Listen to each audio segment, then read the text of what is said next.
I'll agree to this. The dating world has certainly changed over the last year because of the pandemic. Some people found love in the fast lane. Others decided, let me go back to that old flame. And some people tried the online scene. Here with me now to break it all down, Dr. Jamie Zuckerman, a licensed clinical psychologist. Okay, Dr. Z, here's the deal. I had a lot of situations I've witnessed and heard about, so I wanted to ask you about all of them. So let's start with love in the fast lane. Had a girlfriend, met a guy online at the beginning of the pandemic. She's engaged to be married. Hadn't even been a year. Tell me the pros and cons with that one.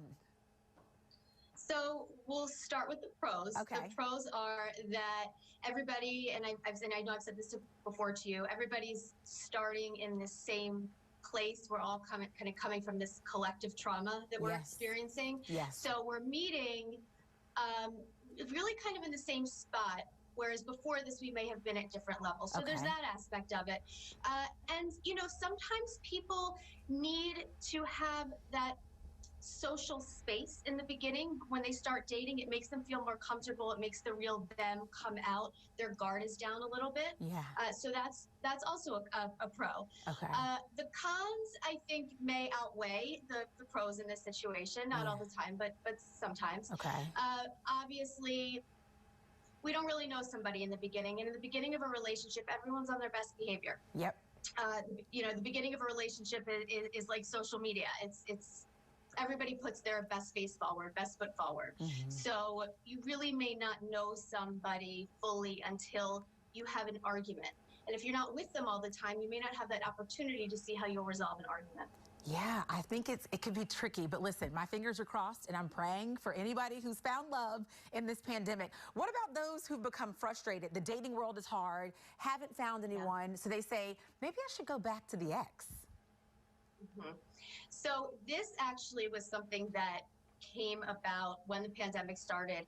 There was a flood of people going back to their exes. And there was a couple reasons for this. One, people were lonely. They lost contact from the outside world. So when we're lonely, we return to what's familiar. Our exes, even if they're unhealthy, are familiar. People also kind of faced their own mortality a little bit. They didn't want to be alone. There was that aspect. And you know, people just wanted connections, and however they got that, they got that. Have to be careful with that one, though, because there's some things you have to remind yourself why they were an ex in the first place. Exactly. I think, right? Exactly. Yes. And I've heard that a lot of people that are online, one of the things that's in the profile that's pretty high up is how people feel about vaccinations. Is that like the new pickup line? You know, I think it is. I've been hearing a lot about that, especially with my patients who are on dating websites.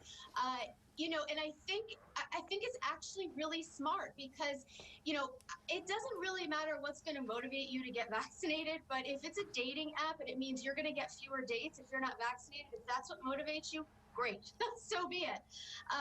You know, I think that it's a really valid question. And I think when people are dating now, unfortunately, in the beginning, the relationship itself necessarily and the connection itself isn't necessarily the primary thing. The primary thing right now is the pandemic. Yeah. And then it's the couple. So I think that that's a very valid question to ask right now because we need to be safe. I stalk you on social media, as you know, and I know that you're doing a lot of good stuff on there. So I always send people to your page. It keeps me very zen. Thank you for your time. Thank you. All right.